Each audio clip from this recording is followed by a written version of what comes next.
हम पढ़ रहे हैं सेकेंड ईयर की हिंदी भाषा। यहाँ पे एक क्वेश्चन आ गया है, ज्ञापन किसे कहते हैं, ज्ञापन का एक प्रारूप देते हुए स्पष्ट कीजिए। तो आइए जानते हैं। ज्ञापन को अंग्रेजी में मेमोरेंडम कहते हैं, संक्षेप में इसे मेमो भी कहा जाता है। ज्ञापन का प्रयोग किसी बात को या तो आदेश के रूप में या आवेदन के रूप में ज्ञापित करने या अवगत कराने के लिए किया जाता है। जब कोई संस्था, संघ या समुदाय किसी अधिकारी संस्था को किसी विषय में ज्ञापन देता है तो यह आवेदन पत्र की शैली में होता है। किंतु जब एक ही कार्यालय के अंतर्गत अंतर्विभागीय आदेश देने आदि के लिए ज्ञापन दिया जाता है तो यह कार्यालय ज्ञापन शैली में होता है।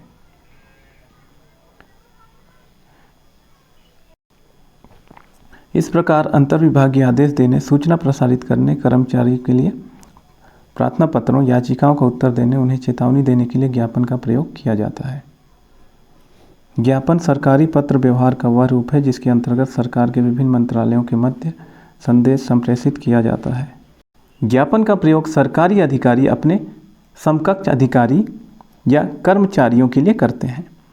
इसमें निम्नांकित स्थितियों का होना आवश्यक है जो ज्ञापन की विशेषताएं भी कही जा सकती हैं।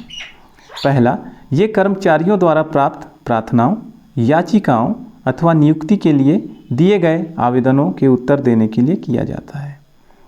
दूसरा, ये पत्रों की प्राप्ति स्वीकार करने के लिए काम आते हैं। तीसरा, ज्ञापन अधीनस्थ कर्मचारियों को सरकारी सूचना देने के काम में आता है। ज्ञापन एक प्रकार की सूचना होती है, यह कोई आदेश नहीं होता है। चौथा, इसमें कोई संबोधन नहीं रहता है। पांचवा, इसकी वाक्य रचना अन्य पुरुष में होती है। छठवां, ज्ञापन के अंत में प्रेषक के हस्ताक्षर तथा नाम और पद का उल्लेख रहता है। अब है ज्ञापन के प्रकार। ज्ञापन दो प्रकार के होते हैं। पहला, ज्ञापन। दूसरा, कार्यालयीन ज्ञापन। ऐसे आदेश जो पूरी तरह सरकारी नहीं होते हैं उन्हें ज्ञापन के द्वारा भेजा जाता है। ज्ञापन का एक प्रकार कार्यालयीन ज्ञापन होता है।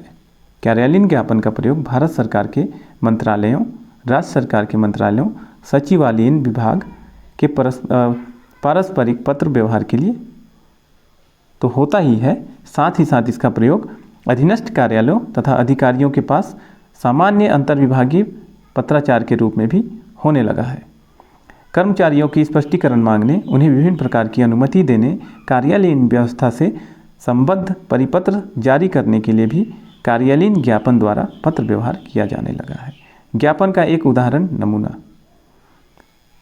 तो इसका एक उदाहरण नमूना देखते हैं। भारतीय जीवन बीमा निगम डिविजनल ऑफिस बिलासपुर। दिनांक,